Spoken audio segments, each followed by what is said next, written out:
वो देश जिसके पास ना तेल के कुएं हैं, ना लार्ज नेचुरल रिसोर्सेज हैं और जो कुछ सिर्फ हजारों द्वीपों का गुच्छा है, वही देश दुनिया की सबसे एडवांस्ड इकोनॉमी बन गया। वो देश जिसने हिरोशिमा और नागासाकी जैसे न्यूक्लियर अटैक्स झेले, वो देश जिसकी पूरी इकोनॉमी कुछ पल में ही खत्म हो गई, लेकिन सिर्फ कुछ ही दशकों के अंदर इसने दुनिया को टोयोटा, सोनी, होंडा और बुलेट ट्रेन जैसी इनोवेशंस दी।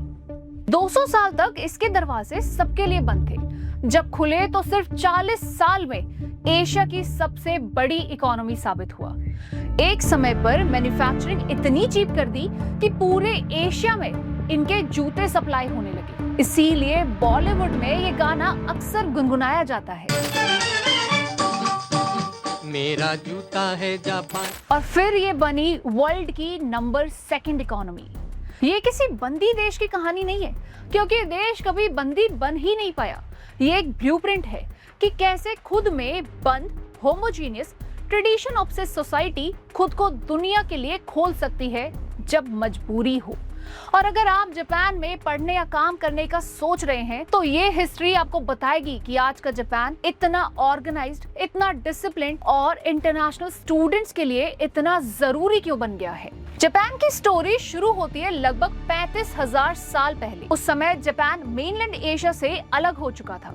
ये जियोग्राफिकल आइसोलेशन ही जापान की सबसे बड़ी स्ट्रेंथ और सबसे बड़ी कमजोरी बनी। आज जापान में 6,800 से ज्यादा आइलैंड्स हैं, लेकिन पॉपुलेशन का लगभग पूरा हिस्सा सिर्फ 4 मेजर आइलैंड्स में रहता है।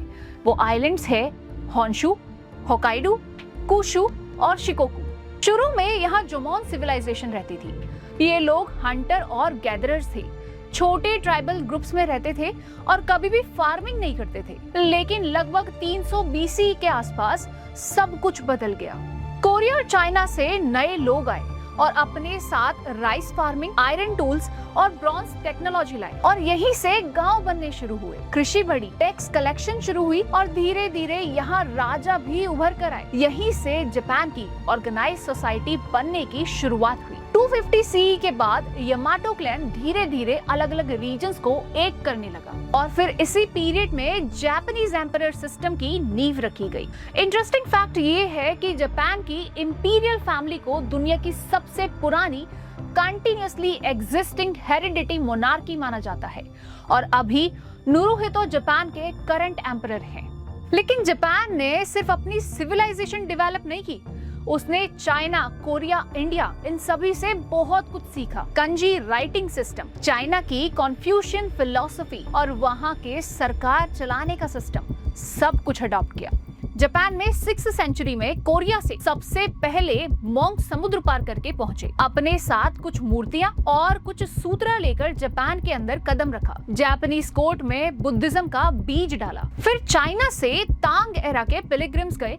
704 के आसपास साउथ इंडिया के मदुरई शहर में एक ब्राह्मण लड़का पैदा हुआ जिसका नाम था बोधिसेना। उस वक्त इंडिया में बुद्धिज्म धीरे धीरे खत्म हो रहा था।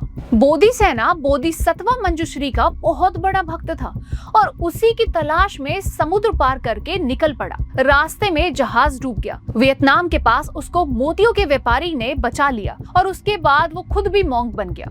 उसके साथ ही वो दूर दूर जाने लगा।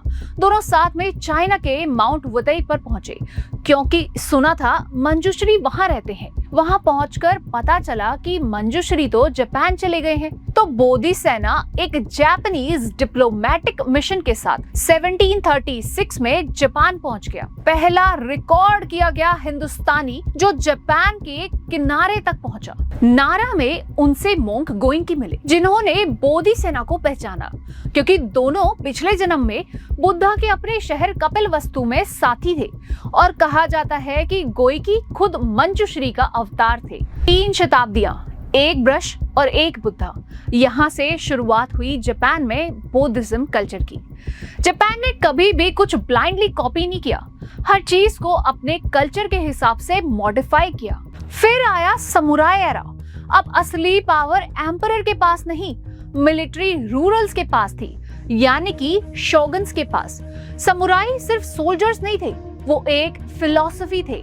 उनके कुछ प्रिंसिपल्स थे, डिसिप्लिन, ऑनर, लॉयल्टी, ड्यूटी। और आपने अगर फिल्म्स या यूट्यूब पर वीडियोस देखी होंगी तो जापानीज वर्क कल्चर में लोग टाइम पर ऑफिस पहुंचते हैं, कमिटेड है, रिस्पॉन्सिबल है, और ये सब की रूट्स समुराई कल्चर से आई। जापान में सब अच्छा चल रहा था, मैनर्स थे, एथिक्स थे, रूलिंग थी, पर फिर आया टर्निंग पॉइंट। ये टर्निंग पॉइंट था मेiji रेस्टोरेशन 1868, जब 1853 में अमेरिका की ब्लैक शिप्स जापान के पास पहुंची तो उन्होंने जबरदस्ती व्यापार करने के लिए जापान के दरवाजे खुलवा दिए। तब जापान के लीडर्स को रियलाइज हुआ कि आइसोलेशन के कारण उनकी इकोनॉमी वीक बन गई है। एम्परर मेiji के अंडर जापान ने सिर्फ 40 साल में खुद को एक एग्रीगेरियन फ्यूडल समाज से एक इंडस्ट्रियल मिलिट्री पावर में बदल दिया। वेस्टर्न टेक्नोलॉजी, वेस्टर्न एजुकेशन और एक वेस्टर्न आर्मी नेवी कॉपी करके एक नई इकोनॉमी डेवलप करी। पर जो चीज वर्ल्ड वॉर 2 के बाद हुई वो चौंकाने वाली थी। पहले जानते हैं कि वर्ल्ड वॉर 2 में आखिर हुआ क्या। 1945 हिरोशिमा, नागासाकी दोनों जगह न्यूक्लियर बॉम्बिंग होती है। हजारों और लाखों में लोग तुरंत मारे गए, शहर खत्म हो गए, इकोनॉमी कोलैप्स हो गई। ऐसे लग रहा था कि यार जापान कभी रिकवर ही नहीं कर पाएगा। लेकिन यहीं से शुरू होता है जापानीज इकोनॉमिक मिरेकल। गवर्नमेंट ने डिसाइड किया कि रिसोर्सेज बहुत कम है, इसीलिए क्वालिटी सबसे बड़ी स्ट्रेंथ होनी चाहिए। मैन्युफैक्चरिंग पर फोकस किया, टेक्नोलॉजी पर इन्वेस्टमेंट हुआ और रिसर्च को सपोर्ट मिला। यूनिवर्सिटीज और इंडस्ट्रीज ने साथ मिलकर इनोवेशन शुरू करी। पर इसके बाद ही आया turning point 2, post war rebuild. World war 2 के बाद जापान का ऑलमोस्ट हर बड़ा शहर तबाह हो चुका था, लेकिन यूएस के ऑक्यूपेशन के रिफॉर्म्स आए, लैंड रीडिस्ट्रीब्यूशन हुआ, नए लेबर लॉज आए और एक नई कॉन्स्टिट्यूशन स्टैब्लिश हुई। ये ना एक फाउंडेशन बनी बल्कि एक नई पहचान बन गई।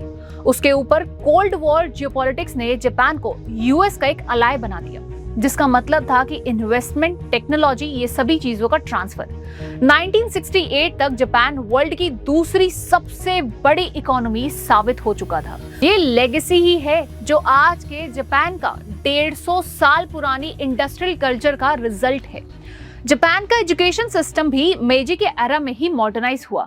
पर्शियन और अमेरिकन मॉडल्स को मिक्स करके सेंट्रलाइज्ड और एग्जाम ड्रिवन सिस्टम बनाया गया, जिसका मकसद था कि जल्दी से एक लिटरेट, डिसिप्लिन्ड वर्कफोर्स तैयार की जाए।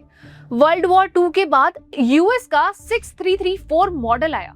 6 इयर्स में एलिमेंट्री, 3 इयर्स में जूनियर हाई और 3 इयर्स में सीनियर हाई के साथ 4 साल की यूनिवर्सिटी। इस एरा में एग्जामिनेशन हेल, इसका भी जिक्र हुआ कि रेपुटेशन बनी जहां पे एंट्रेंस एग्जाम आपके करियर को डिसाइड करेंगे। पता है, इंटरनेशनल स्टूडेंट्स के लिए जापान एक अपीलिंग और रीसेंट कंट्री बना। सिर्फ हिस्ट्री नहीं बल्कि इसकी पॉलिसी भी बड़ी अलग है। जापान की डिक्लाइनिंग बर्थ रेट और श्रिंकिंग वर्कफोर्स ने जापान को मजबूर किया कि वो एक्टिवली फॉरेन स्टूडेंट्स और फॉरेन वर्कर्स को रिक्रूट करे। आपको पता है फेमस मैक्स स्कॉलरशिप 1954 से एग्जिस्ट करती है। ओरिजिनली ये सॉफ्ट पावर का टूल हुआ करता था, लेकिन लास्ट डिकेड में यूनिवर्सिटीज और गवर्नमेंट ने टारगेट सेट किया कि लाखों इंटरनेशनल स्टूडेंट्स को जापान लेकर आएंगे, क्योंकि डोमेस्टिक स्टूडेंट्स के नंबर्स गिर रहे थे। ये जापान की सबसे इंपॉर्टेंट और सबसे मिसअंडरस्टूड हिस्ट्रीज में से एक है। अगर आप भी वीजा और पीआर के पाथवेज को समझना चाहते हैं तो ये जरूर सुनिएगा। जापान का इतिहास बताता है कि जापान इमिग्रेंट फ्रेंडली कभी भी नहीं था। सोकुकू की लेगेसी इतनी डीप थी, इवन 20th सेंचुरी में भी लेबर इमिग्रेशन बहुत लिमिटेड थे। 1990s में पहली बार एक नई शिफ्ट आई, जब जापान ने ब्राजील और पेरू से रहने वाले जापानीज ओरिजिन वर्कर्स को स्पेशल वीजा दिए, लेबर शॉर्टेजेस को फिल किया, लेकिन उन्होंने एथनिकली जापानीज होने की वजह से उन्हें प्रेफर किया। रियल शिफ्ट आई 2019 में, जब जापान ने ऑफिशियली स्पेसिफाइड स्किल्ड वर्कर्स का वीजा लॉन्च कर दिया और ऑफिशियली एडमिट भी कर लिया कि जापान को बाहर के ब्लू कॉलर और स्किल्ड लेबर की जरूरत आन पड़ी है। इसी टर्म लेबर से ना अक्सर लोगों को लगता है जापान बाहर के लोगों को लेबर बनाना चाहता है और शायद अपने लोगों को उनके ऊपर साहब बनाना चाहता है, पर जापान अक्सर बाहर से प्रोफेशनल, टैलेंटेड लोगों को हाई पोस्ट पर भी रखता है। अगर आप इंडिया से हैं या वर्ल्ड के किसी भी कोने से हैं तो जापान आपको हाई पोस्ट पर रखता है आपकी क्वालिफिकेशन के अकॉर्डिंग। पता है, जापान के अंदर अक्सर स्टूडेंट्स को जाके कल्चर शॉक लगता है। उनका सीधा रीजन उनकी हिस्ट्री से जुड़ा हुआ है, पंक्चुअलिटी और डिसिप्लिन। ये समुराय एरा से आया, तब लॉयल्टी आई, ऑनर आया, प्रिसिशन आया और कॉर्पोरेट कल्चर भी ट्रांसफर हुआ। ट्रेन्स का सेकंड्स तक पंक्चुअल होना, ये रीजन यहाँ के डिसिप्लिन ऑब्सेस्ड लेगेसी है। ग्रुप हार्मोनी, कन्फ्यूजन वैल्यूज के कारण यूनिफिकेशन के अर्ली सेंचुरीज में चाइना से आई। उन्होंने इंडिविजुअल एक्सप्रेशन से ज्यादा ग्रुप हार्मोनी को प्रायोरिटी दी। इसी वजह से डिसएग्रीमेंट्स या लाउड इंडिविजुअलिज्म को जापान कभी भी प्रमोट नहीं करता। उन्हें ये सब चीजें अनकंफर्टेबल लगती है। फिर इसी में जोड़ा गया हायरार्की सिस्टम, जो कि फ्यूडल एरा से आया, जहां पे मास्टर और अप्रेंटाइज स्ट्रक्चर से निकाली गई सीनियरिटी की रिस्पेक्ट, चाहे वो ऑफिस हो या फिर कोई यूनिवर्सिटी का क्लब हो, आपको अपने बड़ों की रिस्पेक्ट करनी पड़ेगी। Work culture karoshi post war miracle के टाइम पे आया। कंपनी की लॉयल्टी ही सबसे बड़ी चीज है, जैसी मेंटालिटी लोगों के दिमाग में बिल्ड कर दी गई।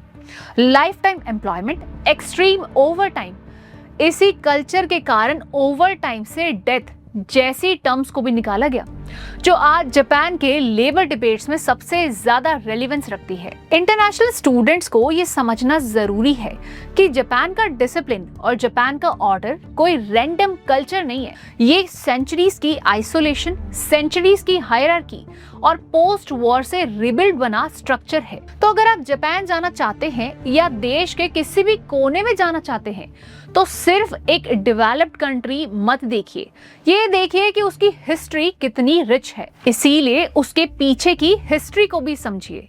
समुराय कल्चर बताता है कि डिसिप्लिन क्या कुछ नहीं कर सकता, क्यों इसको इतनी इंपॉर्टेंस दी गई। मेइजी रिस्टोरेशन बताता है कि इंजीनियरिंग और टेक्नोलॉजी इतने स्ट्रॉन्ग क्यों है। पोस्ट वॉर रीबिल्ड बताता है कि जापानीज कंपनीज क्वालिटी पर इतना फोकस क्यों करती हैं। और अगर आज के डेमोग्राफिक क्राइसिस की बात करें तो वो ये बताता है कि इंटरनेशनल स्टूडेंट्स और स्किल्ड प्रोफेशनल क्यों यहाँ पर अपॉर्चुनिटी को ग्रैब कर रहे हैं। जापान की हिस्ट्री सिर्फ पास्ट की कहानी नहीं है, ये आज के job market, universities, work culture और फ्यूचर अपॉर्चुनिटीज को एक्सप्लेन करती है। और शायद इसीलिए जापान दुनिया की सबसे यूनिक स्टडी अब्रॉड डेस्टिनेशन में से एक माना जाता है।